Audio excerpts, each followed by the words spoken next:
एक समय ऐसा आया था जब देवराज इंद्र ने महादेव को पहचाना ही नहीं। देवताओं को ये बात स्पष्ट हो गया था कि जलंधर को बल से हराया नहीं जा सकता। कहा जाता है कि तुलसी का विवाह विष्णु के शालिग्राम रूप से करवाया जाता है। ये कहानी है एक ऐसे असुर राजा की जो अपनी पत्नी के पतिव्रता कवच में अहंकार से जी रहा था। कहते हैं जब देवता का क्रोध सृष्टि को छूता है तो जन्म होता है सिर्फ एक शत्रु का नहीं बल्कि एक ऐसी शक्ति का जिसे रोकना मुश्किल हो जाता है। और जब एक स्त्री का विश्वास तपस्या बनकर उसके पति की रक्षा करता है तो देवता भी हार जाते हैं उस पवित्रता के सामने। लेकिन फिर धर्म को बचाने के लिए एक ऐसी लीला रची जाती है जहाँ सच और धोखा एक ही रूप ले लेते हैं और उस दिन जीत तो मिल जाती है पर विश्वास हमेशा के लिए बदल जाता है।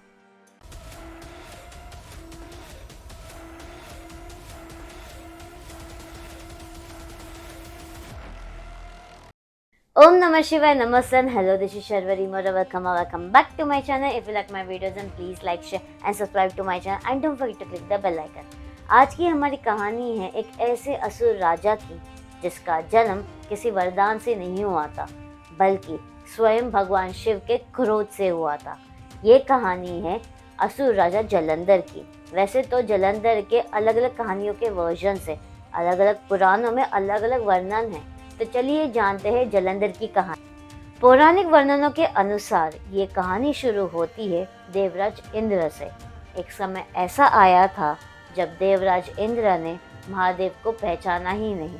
कुछ ग्रंथों में ये भी वर्णन मिलता है कि देवराज इंद्र ने महादेव पर वज्र से प्रहार करने का प्रयास किया।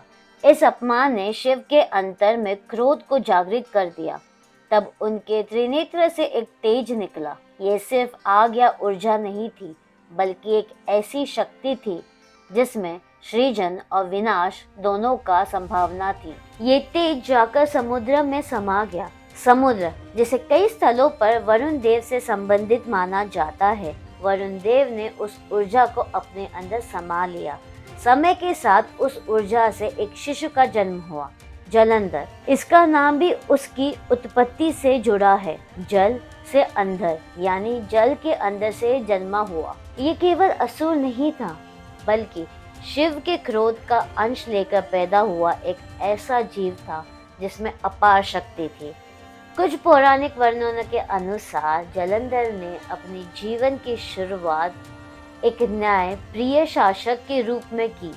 उसने अपनी प्रजा के साथ अन्याय नहीं किया और उसका राज्य स्थिर और समृद्धि में माना गया। लेकिन धीरे धीरे जैसे उसे अपनी असाधारण शक्तियों का ज्ञान हुआ, उसके अंदर अहंकार का विश्वास होने लगा। उसने देवताओं के अधिकार को चुनौती देनी शुरू की। अंत में उसने देवलोक पर हमला किया। देवराज इंद्र और अन्य देवता उसके सामने टिक नहीं पाए। ये स्थिति देवताओं के लिए गंभीर हो गई। इस कहानी की सबसे महत्वपूर्ण पहलू है वृंदा। वृंदा जिसे वृंदा भी कहा जाता है, वो एक पतिव्रता स्त्री थी।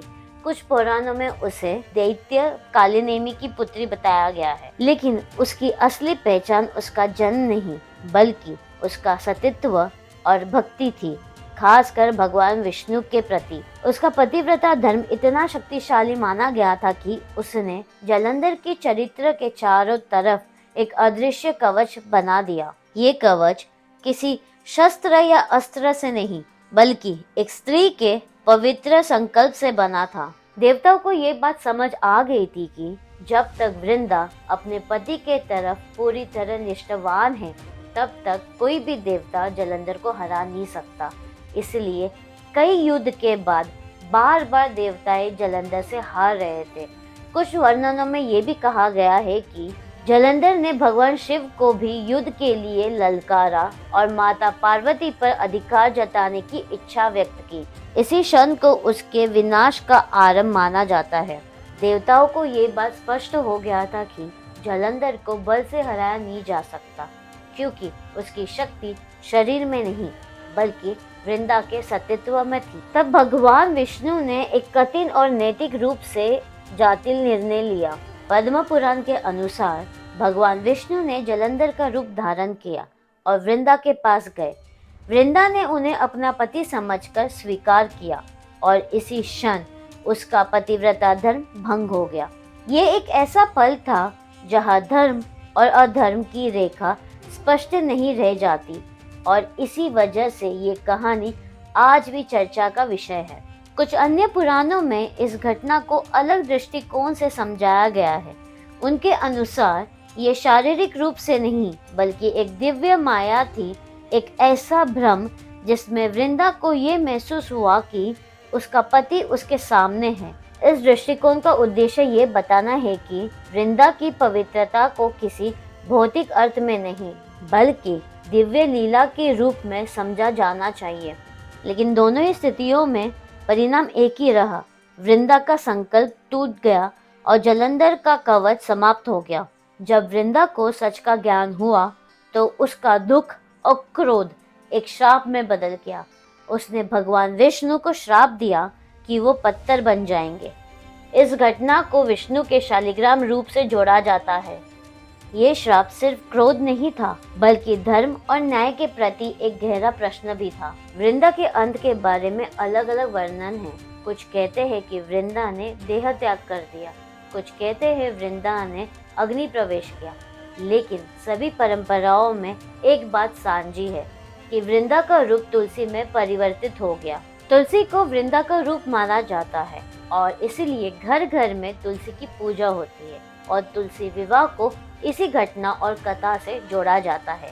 कहा जाता है कि तुलसी का विवाह विष्णु के शालिग्राम रूप से करवाया जाता है। इस परंपरा को लोग वृंदा और विष्णु के श्राप के बाद एक दिव्य मिलन के रूप में देखते हैं, जहाँ श्राप भी एक नए संबंध का कारण बन जाता है। तो ये थी हमारी आज की कहानी, एक ऐसे असुर राजा की कहानी जिसका जन्म किसी वरदान से नहीं हुआ था बल्कि स्वयं भगवान शिव के क्रोध से हुआ था। ये कहानी है एक ऐसे असुर राजा की जो अपनी पत्नी के पतिव्रता कवच में अहंकार से जी रहा था। ये कहानी है असुर राजा जलंधर की। If you like my videos then please like, share and subscribe to my channel and don't forget to click the bell icon। मिलते हैं अगले वीडियोस में अगले जानने के साथ। कीप वॉचिंग कहानी टॉकीज। ओम नमः शिवाय।